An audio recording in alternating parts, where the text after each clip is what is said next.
Hey everybody, welcome back. Today I wanted to revisit this thing about the IUL. In my previous video, I walked through exactly the analysis of why I think an IUL what may or may or not been a good investment, at least for my case. But today I wanted to show you the mechanics of doing so, how to set it up in Boldin, and how I made the decision really to see whether or not it was a net effect positive. So in conclusion, really, to me the verdict is really out. I'm still not quite sure whether or not this is a good investment vehicle, and the only reason being is that it takes a long time, literally 10 years, to really kind of sort out if this is going to work out or not. And unfortunately, I can't seem to find too many people out there that may have one of these that are willing to actually share whether or not it's a net positive effect. Some people in some YouTube channels and Reddit and other places are saying it's good.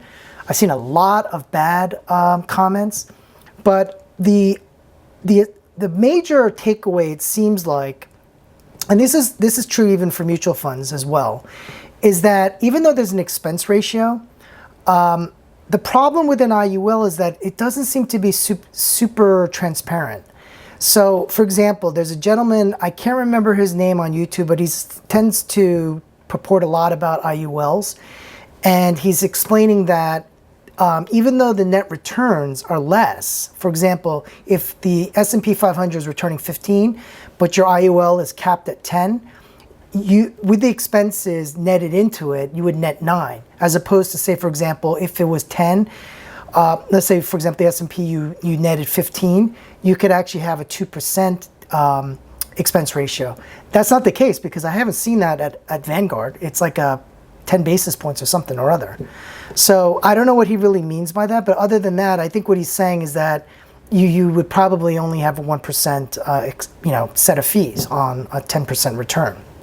But having said that, the primary thing about the IUL is it's a tax shield, right? Because it's essentially, you can either put it in Roth tax-free when you're doing the RMDs, or you could put it into this thing. The second thing is that you could take a loan against it that gives you that tax-free cash flow in the form of a loan. But the nice thing about it is it doesn't hit the principal, so it's always going to continually compound. You pay the loan back, but that chances are, if this thing is working correctly, it's going to accrete in value, where the loan that you took out is going to be less than the cash value, and the remainder is going to go to your beneficiaries. So I think what a lot of people struggle with is that it's very hard to see the returns, because at least you can see historically how the S&P 500 is done. You can't see that with an insurance product. It's not as clear. So with that, I just want to explain that for me, it was more important to see what is the net cash benefit, the net tax benefit. How does this differ from a Roth? In fact, whether or not it is a better replacement for a Roth. And then finally, how is this going to affect me from an income perspective? Am I going to truly have a better form of income with an IUL? Now, the one thing I would make a comment in closing in this preamble is that the IUL is like a universal, like an annuity. Think of it that way. And some people like the fact that they have guaranteed income. I can tell you from an interview with my father that he likes the fact that he has guaranteed income coming all the time. Personally, I like returns. I like performance. And say, for example, if you participated in an IUL 10 years ago, well, you would have missed a massive run-up in the stock market, even with the COVID crisis. And then the only time really where it was a really significant problem was 17 years ago in 2008. So with that, do your own research on it. I would just say from my perspective, it was a net, in terms of net worth increase, I should say, there wasn't any effect. In terms of income, I did lower the amount that I had coming out of my retirement accounts, which did in fact lower the taxes. But that doesn't mean that you're not going to have increased value in your pre-tax accounts, which means that at 75 you're going to have to take those RMDs. So with that, let's get into it. Basically, there are 3 pieces on Boldin that you have to consider when you're kind of bootstrapping this, for lack of better words, and implementing this. So the first thing is you have to create an account. So in Boldin, you have the investment, savings, and checkings, accounts and under accounts and assets. So you need a placeholder for that.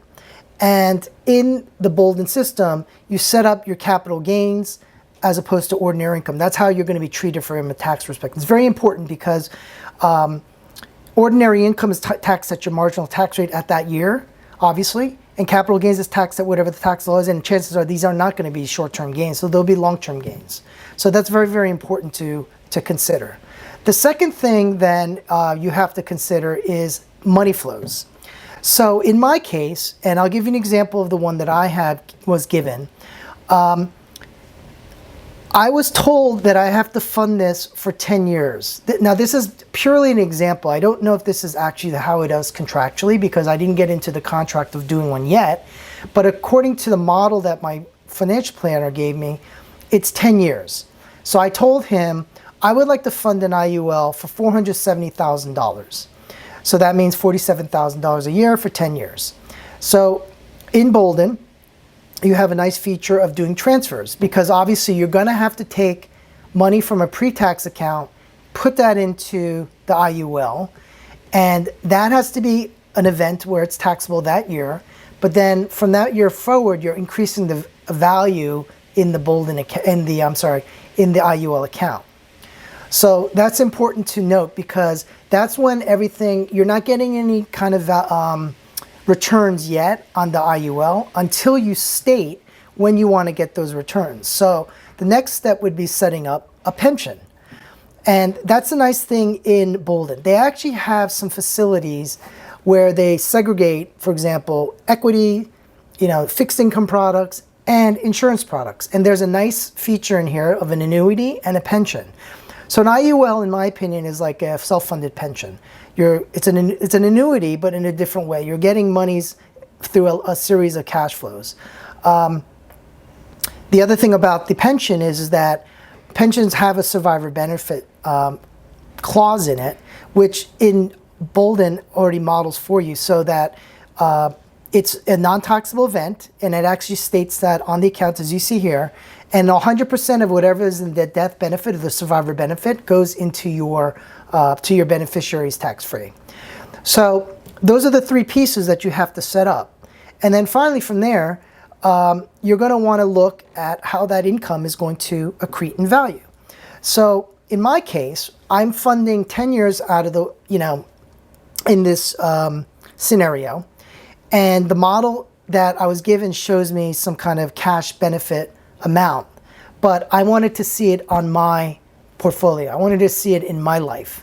So if you see here, the blue bars are the pension pieces that are accreting in income at 2036. 2036 is the year that I plan to take a loan against my pension and then continue that progression of monies coming in to me every year. And as you can see here, the income slowly, accretes in value up until 2044, where after that period of time, I'm getting other income, primarily from my pre-tax accounts. So this pension is funding me before that actually event happens. So that's the income part of it, and that's what you're interested in anyways. But the other thing that you want to look at is your total lifetime income. And what I wanted to do is look at income in 2037. And in 2037, with the pension, I'm making $100,000 a year.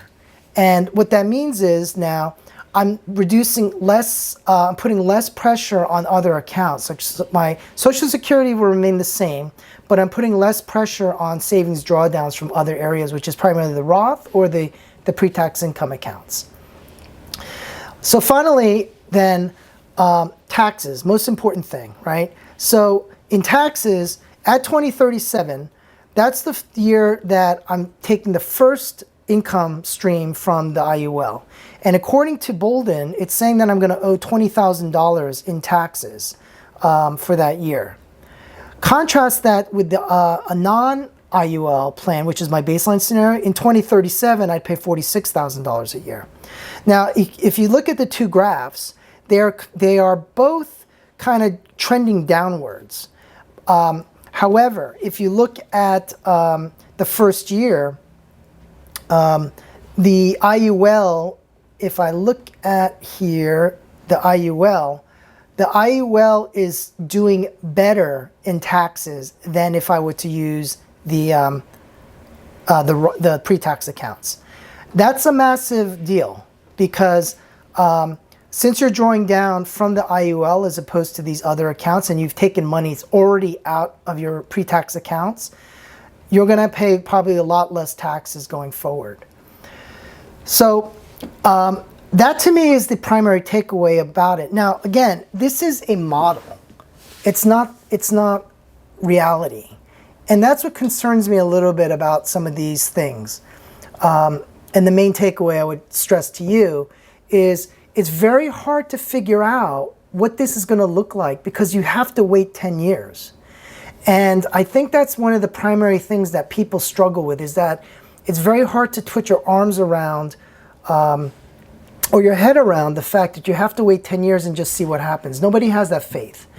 But there are things in an IUL that are really make a strong argument for wanting to do that. And the fact is that the death benefit and the tax piece here, at least how it's modeled. If the model is, varying components of tax and cost of living adjustments, then I got to believe that this thing is actually doing pretty well in terms of for you in terms of how much taxes you're going to have to pay. So that's it in conclusion. I just wanted to basically show you this is one way to model it. Naturally, I'd love to hear if this is wrong because it was the way I thought about it and I only had one schedule to look at. But, take it for what it is. If you have comments around it, or if there's some things that maybe you'd like me to look at more closely, I'd be happy to do that. But to me, this is right now where I think the IUL is structured properly. Thanks for watching, and I hope to see you in the next one.